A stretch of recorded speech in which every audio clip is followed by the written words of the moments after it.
Hotel और restaurant management software में जो डेटा को मेंटेन करना होता है उसे आप फाइनेंशियल ईयर वाइज बहुत ही प्रॉपर वे में मेंटेन कर सकते हैं। कहने का मतलब क्या है कि यहाँ पर आप क्लियरली स्क्रीन में देख सकते हैं। सबसे पहले तो यहाँ पर जो कंपनी नेम आ रही है, यहाँ पर जो भी आपके होटल और रेस्टोरेंट का नेम होता है वो आपको यहाँ पर शो होगा। यहाँ पर आपकी सिटी शो होती है और ठीक इसके बगल में यहाँ पर आपको फाइनेंशियल ईयर शो हो जाएगा। तो फाइनेंशियल ईयर बेसिकली कहने का मतलब यही है कि फाइनेंशियल ईयर जो है वो 1 अप्रैल से स्टार्ट होता है और 31 मार्च को कंप्लीट होता है। तो बेसिकली क्या करना है कि आप जब भी अपने होटल और रेस्टोरेंट बिजनेस में चेक इन की एंट्री कर रहे हैं, चेकआउट की एंट्री कर रहे हैं, केओटी मैनेजमेंट कर रहे हैं, पॉस बिलिंग कर रहे हैं और इसके साथ साथ रूम सर्विस, टेबल सर्विस, यानी कि जितनी भी एक्टिविटीज होती है, जो चीजें भी आप अपने होटल और रेस्टोरेंट में परफॉर्म कर रहे हैं, उसे software financial year wise data को मेंटेन कर देता है। कहने का मतलब यह है कि अगर आपके पास चेक इन में कितने नंबर ऑफ गेस्ट आए, कितने लोगों ने टेबल सर्विस लिया, कितने लोगों ने रूम सर्विस लिया, इन सारी चीजों को मेंटेन करके रखता है सॉफ्टवेयर, हर एक डेटा को मेंटेन करके रखता है। तो अगर आपको कभी भी चेक करने की जरूरत पड़ गई कि मैंने पिछले फाइनेंशियल ईयर में क्या काम किया था, करेंट फाइनेंशियल ईयर में काम क्या चल रहा है, इस वीक का, इस मंथ का क्या रिपोर्ट है, तो ये सारी चीजें सॉफ्टवेयर आपको मेंटेन करके देगा। तो एनीवे चलिए फटाफट से सॉफ्टवेयर के अंदर करते हैं लॉगिन। तो यहाँ पर जो हमारे सामने नेम शो हो रहा है इस पे हम डबल क्लिक करेंगे और डबल क्लिक करने के बाद हमारे सामने यहाँ पर ये लॉगिन विंडो ओपन होकर के आ जाएगा। बस यहाँ पर हमने यूजर नेम और एंटर करके यहाँ पर हम पासवर्ड देंगे और उसके बाद डबल एंटर प्रेस करेंगे। इस तरीके से हमारे सामने सॉफ्टवेयर का कंप्लीट इंटरफेस ओपन होकर के आ जाएगा। अब जैसे कि आपको पता है कि ये जो होटल और रेस्टोरेंट मैनेजमेंट सॉफ्टवेयर है सबसे आसान है। यहाँ पर आपको देखिए मास्टर में बहुत सारे ऑप्शन मिल जाते हैं, account group, opening balance editor.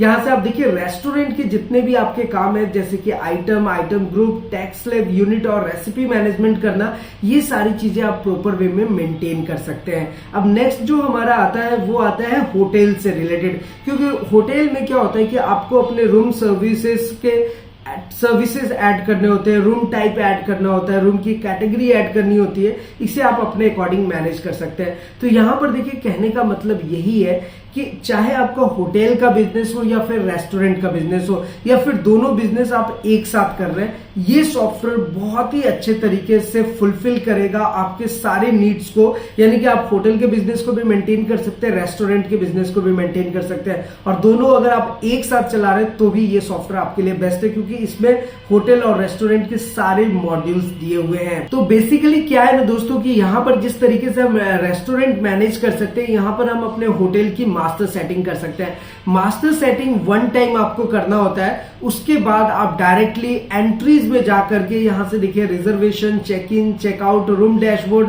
इसका रूम डैशबोर्ड का इंटरफेस आप देख सकते हैं, बहुत ही क्लियर वे में मेंशन रहता है और यहीं से आप पता कर सकते हैं कि कौन सा रूम आपका बुक्ड है, कौन सा रूम आपका वैकेंट है। और इसी तरीके से टेबल सर्विस का भी ऑप्शन आपको मिल जाता है। ये देखिए टेबल डैशबोर्ड में भी आपको पता चलेगा कि कौन से रूम पे हमारे कौन से कस्टमर यानी कि हमारे बैठे हुए हैं और कितने रुपए का वो खा रहे हैं, ये सारी चीजें आपको टेबल के डैशबोर्ड पे ही शो हो जाएगा। और कौन सा टेबल अभी हमारा वैकेंट है ये भी आपको यहाँ पर प्रॉपर वे में डिस्प्ले होता है। तो ये तो हो गई कुछ एंट्रीज सेक्शन की बात। अब इसी तरीके से दोस्तों कुछ होते हैं रिपोर्ट्स जो कि सॉफ्टवेयर आपको जनरेट करके देता है। वैसे ये देखिए check in, checkout, room dashboard, table dashboard, KOT, bill, VAT bill, POS, point of sale, advance, rent receipt, purchase, stock issue, ये सारी चीज आप प्रॉपर वे में मेंटेन कर सकते हैं।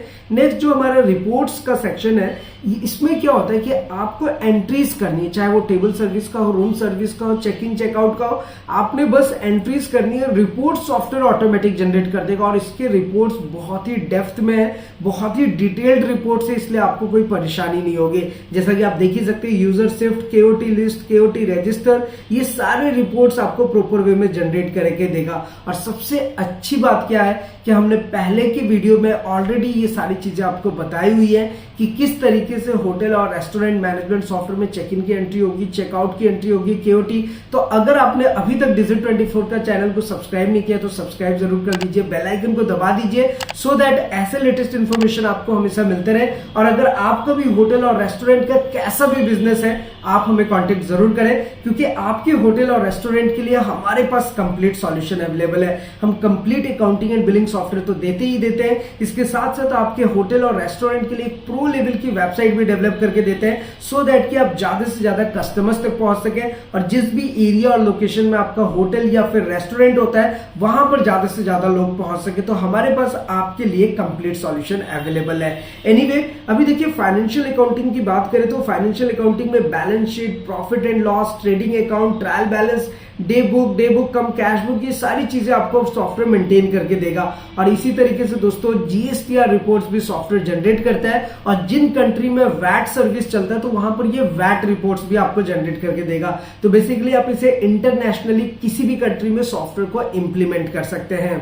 तो दोस्तों कहने का मतलब यही है कि आपके होटल और रेस्टोरेंट को मैनेज करने के लिए ये सॉफ्टवेयर परफेक्ट है।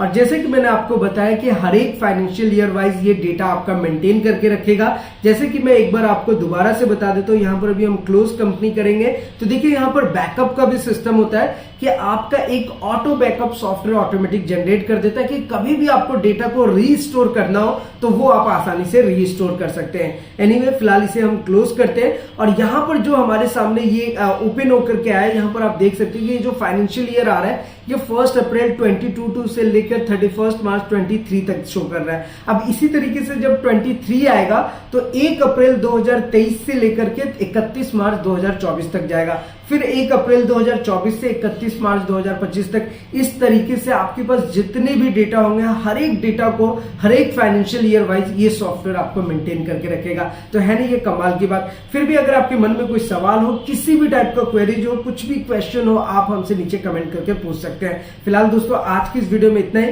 फिर मिलते हैं किसी नेक्स्ट इंटरेस्टिंग वीडियो में। तब तक के लिए सलाम दुआ और प्रणाम, सत श्री अकाल, कीप वॉचिंग, कीप स्माइलिंग, जय हिंद, वंदे मातरम।